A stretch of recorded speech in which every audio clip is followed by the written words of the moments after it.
Let's take a look now at the tail of the tape for Adrian Broner against Vicente Escobedo. And you see the 8-year age advantage for Broner. Escobedo, again, spent his career so far at 135, wasn't able to win his biggest fights. A half-inch height advantage for Escobedo. They're equal in arm length at 23 inches. You see that Broner weighed in at 133.5. Unofficially, a couple of hours ago, he weighed 147. Escobedo rehydrated overnight from 130. This morning he weighed 140. Tonight he's up to 142. And here now is Vicente Escobedo. Why do I say that it was probably about the money? Well, he's got a 6-week-old baby at home, and again, was never able to monetize his lightweight career to the degree that he had hoped. And you see that he is trained by Joel Diaz, the red-hot trainer from the desert, who trained Timothy Bradley to his upset win over Manny Pacquiao last month. Escobedo told me in the locker room earlier tonight that he thinks he can beat any 130-pounder. He'll be the best at 130 pounds, and maybe that's true, but maybe we don't find that tonight. We're going to fight, fill him out a little bit. Once Vicente feels Broner's best punches and he builds that confidence in himself, he's going to have to engage, of course. When we apply pressure, we're going to have to be very smart because Broner is very sneaky with his left hook. If Vicente keeps his composure and really sets his punches right, he's going to hurt Broner. We have 12 rounds, and we have to break them little by little.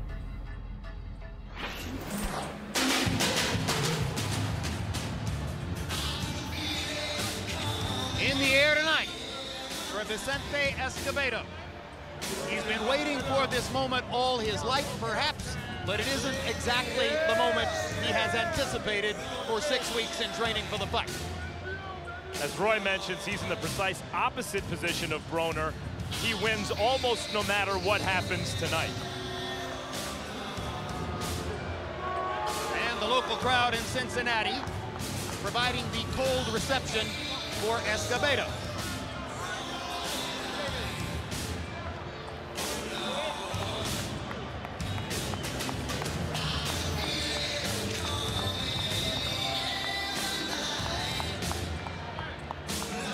Came close against Michael Katsidis, but lost. Came close against Roberto Guerrero, but lost. Ultimately, those were the two losses which prompted him to make the decision to come back down from 135 to 130. He fought in the Olympics at 132.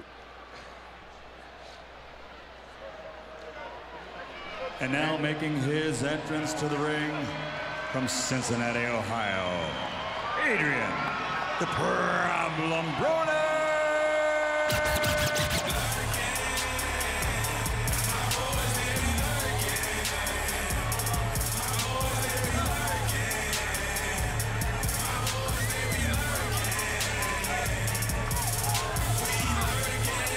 Roy, he's a brilliant young fighter, and he's also at the same time, at an early age, only 22, trying to come off the page as a big personality. You did it. How difficult is it? It's very difficult to come off as a big personality like that, especially being so young. However, I think he's doing a terrific job so far, a terrific job of marketing himself, because these type of things right here will get a lot of young people interested in who Adrian Broner is. These days, of course, different from when Roy Jones was coming up, Max, you have vehicles like Facebook and Twitter with which to sell yourself to the public. He's been very active in that regard. Yeah, look, Waka Flocka's there, walking him to the ring, holding his belt. That's a huge hip-hop artist. That means something. He has a certain amount of cultural cachet already. And Broner's basic disposition seems to be, look, I'm just going to keep winning, keep dominating. The precise weight that I weigh in, it doesn't matter. I'll be able to get away with it because I'm a special kind of talent. Maybe he's right. He certainly looks special against B fighters, but good B fighters so far.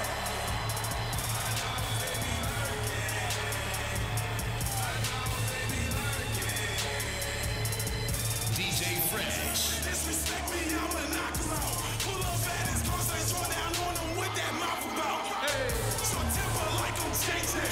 And like a hot time. Broner and Escobedo ready for the main event. Let's go to Michael Buffer for the official introductions. Ladies and gentlemen, from U.S. Bank Arena, Cincinnati, Ohio, this is the HBO Boxing After Dark Special Edition main event of the evening, presented by Golden Boy Promotions and R&R Promotions, sponsored by Corona Extra, La Cerveza Más Fina, AT&T, the nation's largest 4G network, AT&T, rethink possible. This bout scheduled for 12 rounds and on the line for one fighter, WBO Junior Lightweight Championship of the World. Sanctioned by the Ohio Athletic Commission Executive Director Bernie Brufado and the World Boxing Organization President Francisco Paco Barcarcel, Supervisor John Duggan.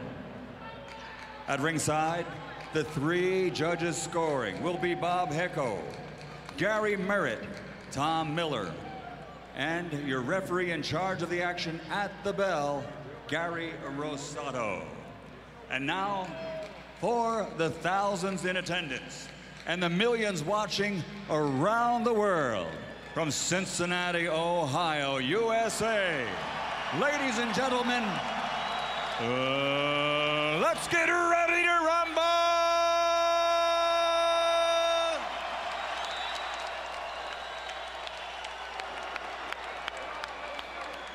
Fighting out of the red corner, wearing blue with silver, official weight 130 pounds. His professional record, an outstanding one. 26 victories, including 15 knockouts with 3 defeats. This former U.S. Olympian now has a shot to capture this WBO world title. He's the reigning NABO Junior Lightweight Champion and the #1 WBO Junior Lightweight contender in the world, Vicente Chente Escobedo.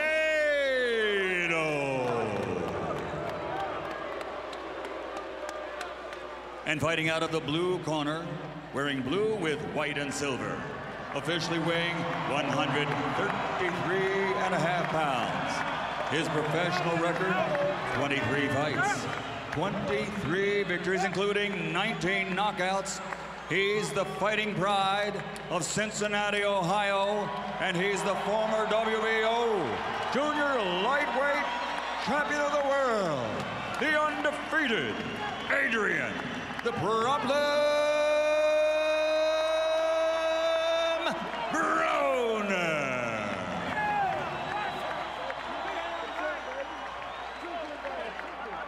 Okay, give him back in the corner. Everybody in the corner. Everybody in the corner. Everybody out. Everybody out.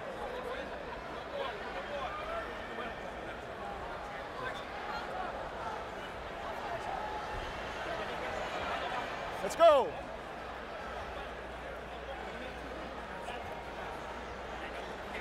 All right, let's go. Party in. 2 seconds in. Okay, Vincent, Adrian, I gave you specific detailed instructions in the locker room. I'm only going to tell you 2 things. Protect yourselves at all times, and most importantly, obey my commands at all times. Touch gloves, bang at the bell. In recent days, Adrian Broner has flouted the idea of making an honest effort to make weight by tweeting pictures of junk food like Twinkies. He seems to think that he can turn any opponent into a Twinkie. And Escobedo is a pretty good fighter. He's gonna try to turn into a Twinkie right now, given his talent advantage and now tonight his weight advantage. I don't think he's going to be able to get away with anything less. Hey, champ. Wait, back up. Let's go.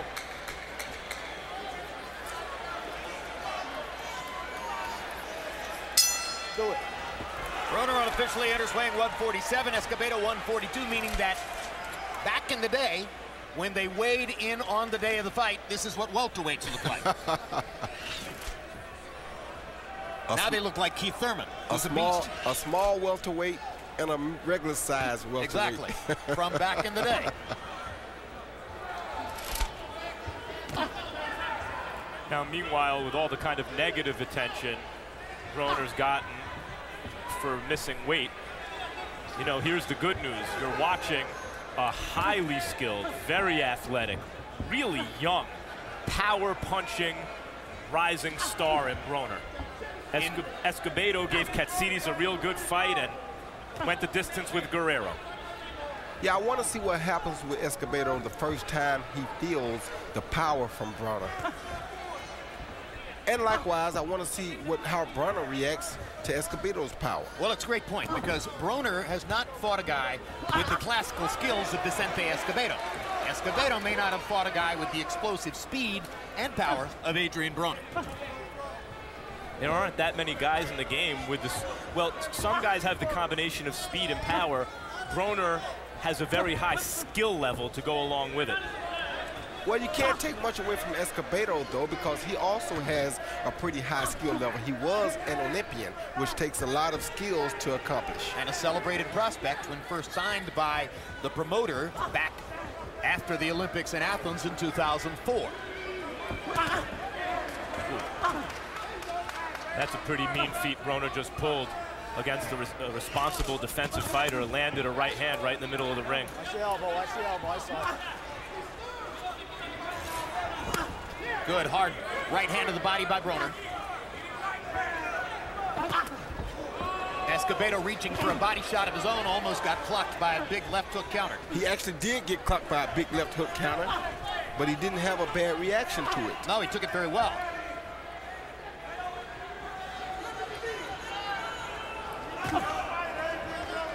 Good jab up the middle by Escobedo. Yeah, these guys are throwing really good jabs, and this is how you can tell that both fighters here are pretty well experienced. Both are fighting behind their jabs. Neither is taking any crazy chances in this first round. They're being very smart, very tactful in their attacks.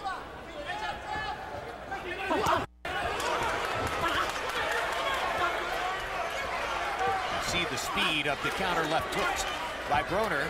That's threatens to make Escobedo a little bit shyer about throwing that right hand. Seconds, you got 10. We mentioned to you that Vicente Escobedo has a 6-week-old daughter at home. When we get to the between rounds period, we'll take a look. My daughter's name is Milana Sky Escobedo. She was born June 11th. You know, it's changed my life completely, you know. I still can't believe I'm a father, actually. It's just so new to me and just adjusting to it, but it's been quite a change in my life. Honestly, I feel like there's not more pressure. I just feel that I have such a drive now. Now I feel like I have more of a motivation. When they announced this fight, it was right about the time when my wife was about to deliver, so a lot on my plate, but it's good food. You know, my daughter coming to the world, I got this big title fight opportunity, so definitely want to go out there and win this for my daughter, my family, and myself. But in round one, Broner's greater quickness gave him the advantage, as Broner landing 16 of 38 punches by CompuBox count in round one. Escobedo 6 of 39. So they threw virtually identical amounts, and Broner landed more than twice as many, according to CompuBox. I would attribute that, Roy, to Broner's greater quickness. Yeah, I would too, because he's definitely the quicker fighter, and he uses counters after Escobedo would attack him to land the better punches in that round. Broner has his feet splayed wide, Roy. What does that tell you? Well, that's what a great puncher has to do. You got to be able to get leverage, and the leverage comes from those legs being spread apart enough so that you can deliver your punches with precision and power. Does that also explain why he plays defense with a lot of upper body movement as opposed to, you know, moving around on his legs quite as much? Yes, because the legs are so wide that they can't move as quick as you normally would be able to move them if they were closer together. So he uses that torso, that upper torso, as a defensive weapon more so than he does his feet. It tells you what his basic mindset is, which is to punish. That's exactly right, to punish with big punches. If you just joined us, we're in Cincinnati, Ohio, where local star Adrian Broner, in the blue and white trunks, on the left side, is fighting Vicente Escobedo of Woodland, California. Second round of a scheduled 12. Fight was originally scheduled at 130 pounds. It's taking place considerably north of there. after Broner lost his title by failing to make weight yesterday. Which he really doesn't care about because he was going to move up from the weight class anyway. So losing the title was not a bad thing to him at all. If he does everything we expect him to do in his career, he'll have multiple belts. That will not be what defines him. Hard shots like that will. There's a perfect counter right hand, and it moves Escobedo away from an exchange. The hand speed and precision. Escobedo is trying to defend, and he's not a bad defensive fighter, and he's getting hit clean at arm's distance. Escobedo did land a good left body shot in that exchange. It's just that now he's been a little bit too defensive. And as he covers up upstairs, Broner is ripping him with right-hand shots to the body. Yeah, and if he stays in this defensive stance, he's bound to get caught even more.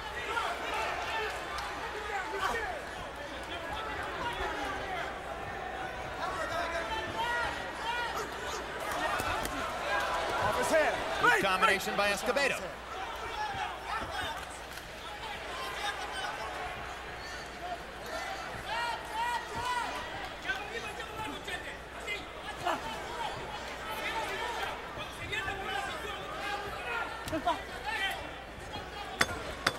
Seconds. You got 10. That's for the belt. Left hook to the body landed for Escobedo.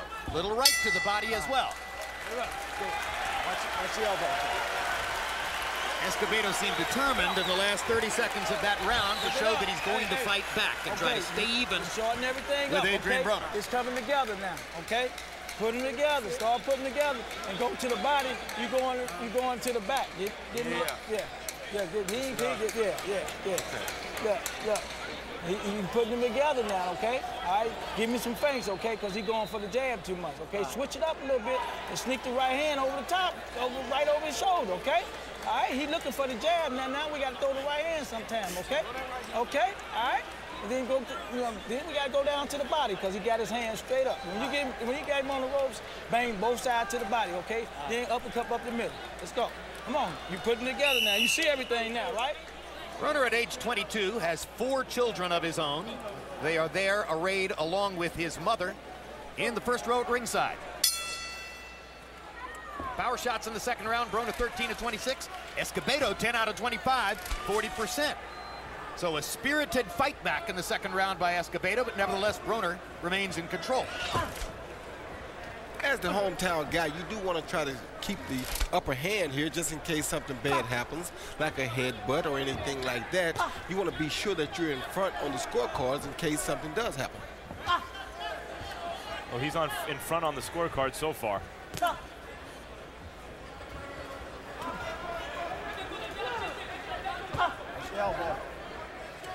So is the exaggerated lifted left shoulder basically an emulation of the Floyd Mayweather defensive style? Yes, it is. That's just the defensive style that they learned at that era. They were very good at that defensive posture there. So they used that heightened shoulder to protect themselves against the right hand. Does the shoulder roll in any way limit your offense? No, it does not, especially these guys who have been using it all of their lives and been offensive out of it. That's why Adrian has so many knockouts, because he's a great counterpuncher from that shoulder roll. Yeah, it's really a very good defensive posture. I know some would say, well, your hands aren't up, but you're defending against body shots. Your chin is tucked behind the shoulder, and because of the upper body movement, you're not even really giving your opponent the top of the head. Meanwhile, the right hand stays home to block punches. It's a responsible defensive position. Yes, so should every young fighter who has the athletic quality to pull it off try to learn that defense? I don't know if everyone should, because it's very difficult for some fighters, and, well, I won't say it, but, you know, it has its weaknesses too. What are the weaknesses, Russ? I ain't gonna say it. It ain't my business to be telling, but it does have its weaknesses. See, this is the style that I had to fight against for so long, so I know that there are a few weaknesses. However, when you fight a guy who's a superior athlete like a Floyd Mayweather or Adrian Broner, it limits the weaknesses, so they don't really have a lot of weaknesses when they do it. Yeah, that's why I posed the question in terms of fighters who have the athletic quality to try it. Good left hook by Broner. Now the straight right hand. Escobedo still trying to trade with him from time to time. Yeah, Escobedo landed a good hook too, and he just doesn't believe in his punches the way that Broner believes in his.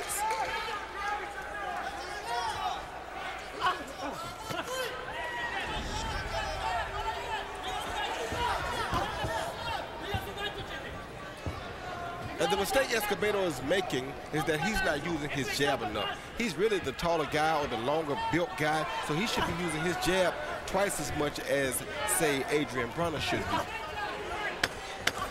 Got 10, you got 10. But of course, jabs would invite the counter right hand. Broner's just as quick with the right as with the left.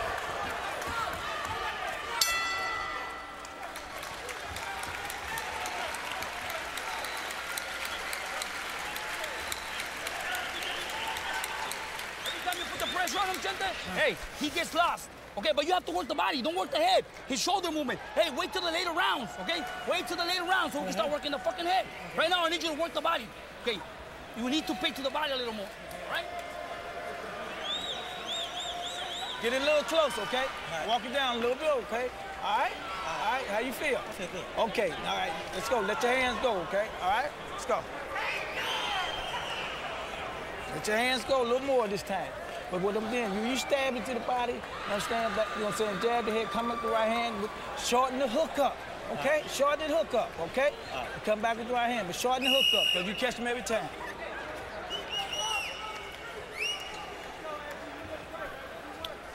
CompuBox numbers in the third. Broner, or punches through 3, I should say. Broner 62 out of 134, Escobedo 34 of 137. Harold, how do you have it through 3? Look at you.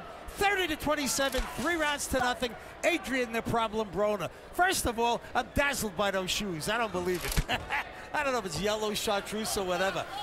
Adrian Broner, it's amazing how he scores constantly with that left jab and left hook, you know, because his left hand is across his body like that. But somehow or another, he straightens it out and throws it hard. Look at that. He gets real good snap to it, even though it's across his body. As far as hitting Broner goes, it's the closest thing to impossible. The guy's covered up like you wouldn't believe. Shoulder up high, right hand in tight, left hand across his body. Where do you hit the guy? You know, I think Broner's also landing the hardest shots. 3-0, Adrian Broner. Chartreuse, isn't that like pink? Harold, do you really think those are pink? Harold, that's neon yellow. And if you had done more surfing or skateboarding in your life, you would have known that.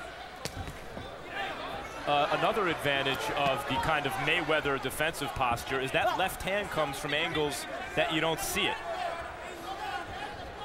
Well, you heard Joel Diaz asking Escobedo for more body punches between rounds. What's the drawback of that, Roy? Well, it's not really a drawback. He doesn't want to swap these body shots for those head shots like that right there.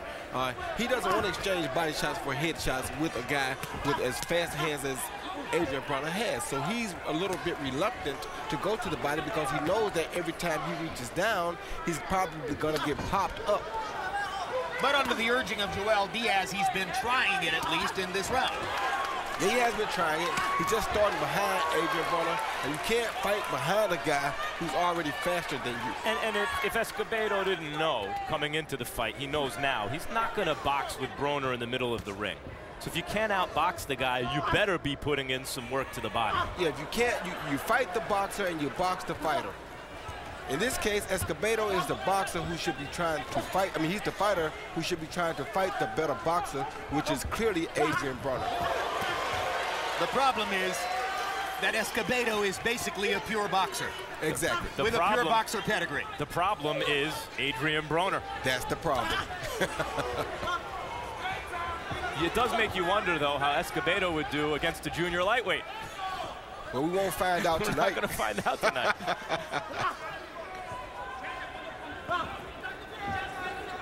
I think also Floyd Mayweather took a lot of criticism from those who prefer a more offensive style throughout a lot of his career, especially his early career.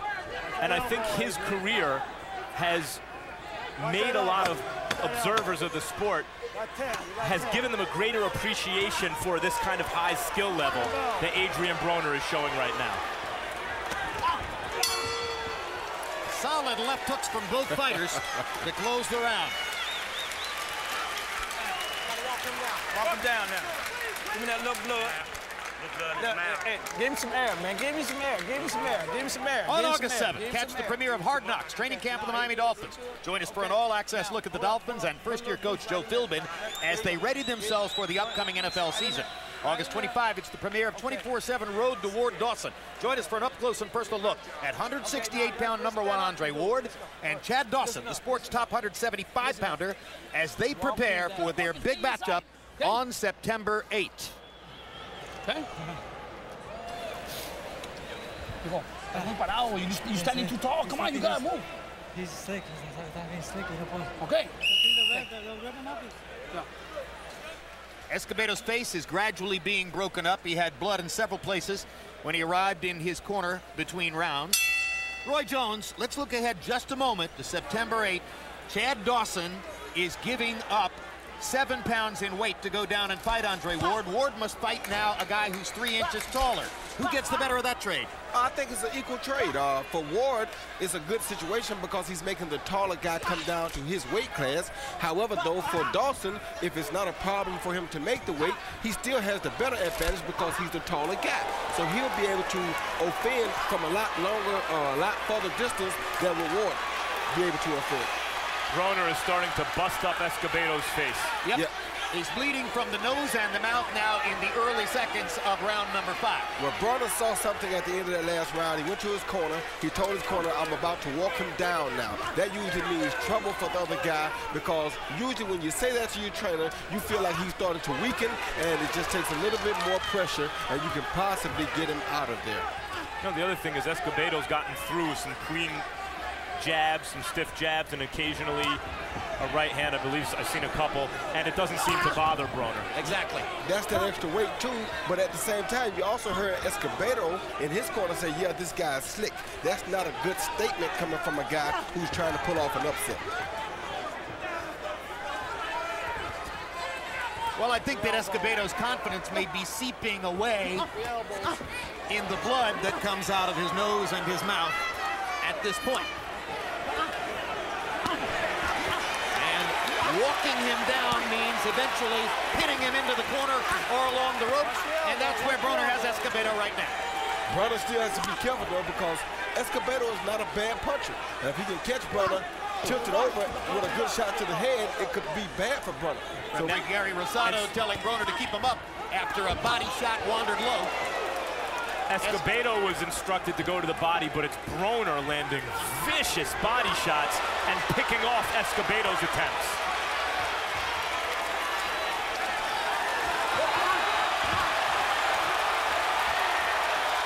Escobedo's starting to hold on a little bit now. That's that constant pressure, Jim. When you start to walk him down and keep that constant pressure on him, pressure breaks pipes. Oh. Brutal body shots. The right hand over the top. Escobedo trying to hang on. The corner trying to stop it. And Joel Diaz is holding up a towel. He's seen enough. Adrian Broner's got to have a TKO victory. That's Joel Diaz stopped the fight. That's a good stoppage from Joel Diaz. His guy came in having to struggle, obviously, to make 130 pounds. Broner never tried to make the weight. Escobedo wanted to pull out. He got paid to stay and fight. He has a young daughter at home. He's getting beaten up. How much should he have to take? He gave an honest effort. Yet another reason to respect the brilliance of Joel Diaz and his continually growing training career. And as for Adrian Broner, yet another terrific performance. Yeah, that was a wonderful performance tonight. He did exactly what he had to do with a fighter like Escobedo. He put the pressure on. He showed that, yeah, I am moving up to lightweight, but since he said the lightweights are too strong for him, let me go out and prove that I am a lightweight now and that I, too, am too strong and too big for him. And the great awareness, as you pointed out, Broner going to his corner and saying, okay, now we're there. I'm ready to walk him down. He chose exactly the right round. He took the right time. Like I said, usually when a fighter says that, he sees something in the other fighter that allows him to know that now is the time to put the pressure on. If Adrian Broner has a weakness, I don't believe we've seen it yet. No, we haven't. And I don't think we will see it anytime soon. Well, he's going to be fighting apparently now in the 135-pound weight class. Before long, I suspect he'll be at 140, where there are a lot of name fighters and huge fights.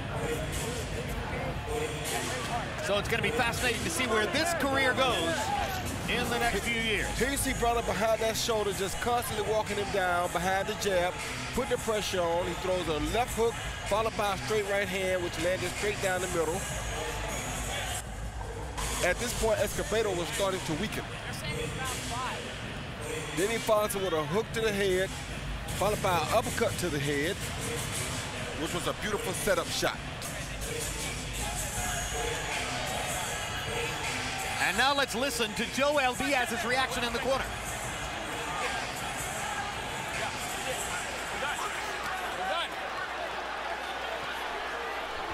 Hey, that's it. Hey.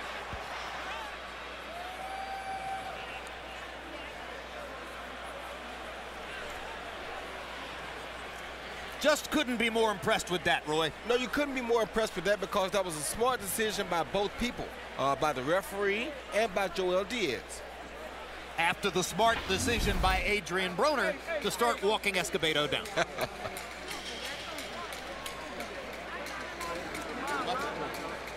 Now let's go to ring announcer Michael Buffer for the official particulars on the TKO. Ladies and gentlemen, referee Gary Rosado calls a halt to the bout. The official time, 2 minutes, 42 seconds, round number 5. The winner by knockout victory, now officially moving to the top of the heap as a as a lightweight contender by the WBO, still undefeated, the pride of Cincinnati, Ohio, Adrian "The Problem" Broner. He's 24-0 now, with 20 knockouts among the 24 wins.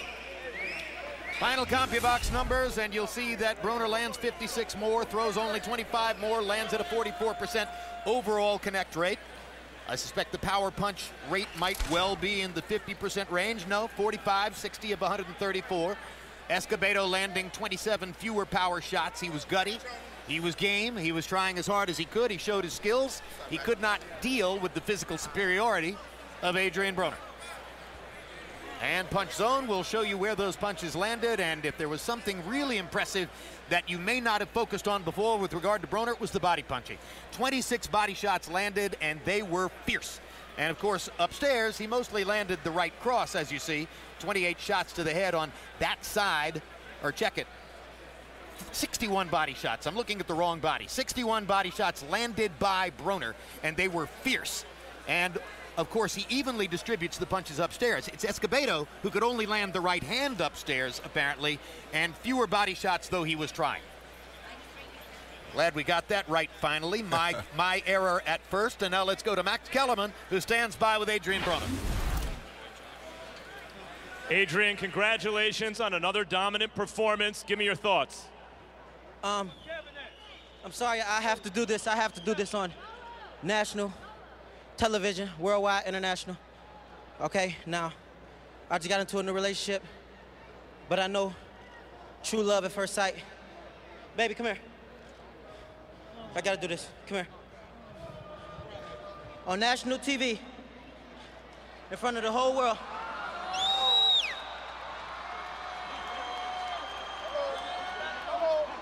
Stop that. Stop. Stop. I need quiet for this. I need everybody to be quiet. Arian, Nicole Gazaway, can you brush my hair?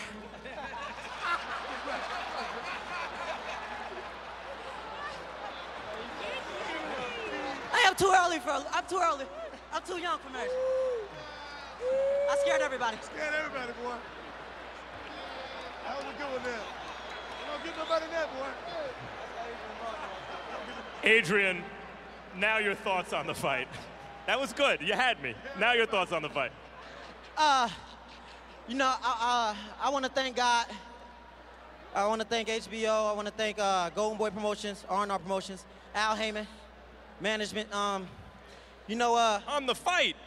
Oh yeah, you know I got to give thanks first because without them it wouldn't been no fight. All right, fake marriage proposal. Thanking everybody. Now what about the fight? I mean, you seen it. Was it as pretty as me? Did it look good? It really is a pleasure to watch you box. You're a tremendous boxer, but you didn't make weight for this fight and did have what amounted to a purchased advantage. You were sensational, as you have been recently, but didn't you need to do that just kind of to break even? I mean, you've been watching Adrian Broner fight a long time now. You know I do that all the time. You know I was going to do that anyway. But with the weight, I just grew out of the weight class, and now I'm going up, and that's that. I asked you before the fight about tweeting pictures of Twinkies and stuff on your Twitter feed and then not making weight. That doesn't look so good for you. Do you want to make any last comment about that? Well, that was tweeted because of a 10-question HBO questionnaire from HBO, and that's why that was tweeted. But other than that, I tried my best, and I'm going up, and now I'm going to get a lightweight tail. And DeMarco, you might be next.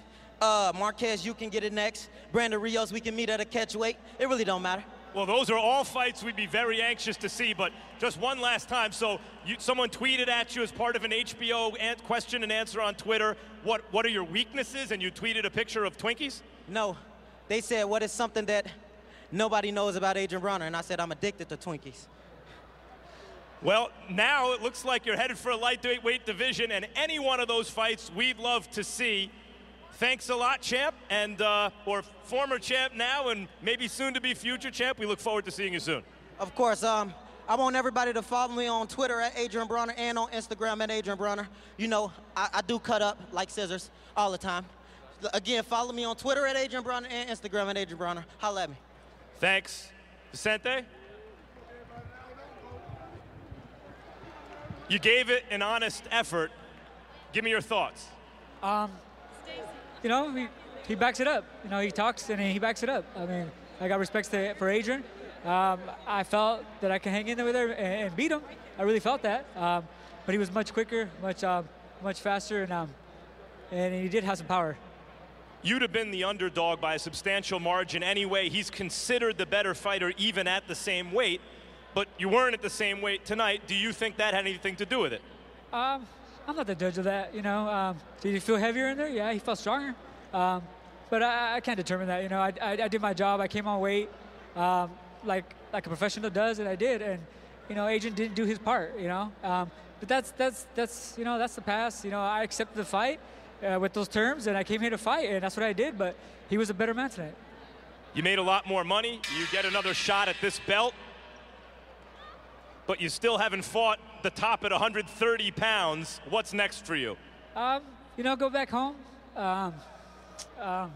Spend time with my daughter and my wife, and see what's next.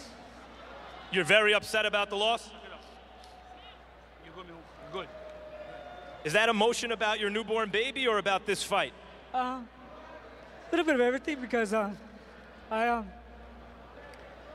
was away from my family, my wife, and I don't know, and then just to come here and not get a fair fight, kind of really I got really emotional, as you can see, but I'm here to fight, so I came to fight.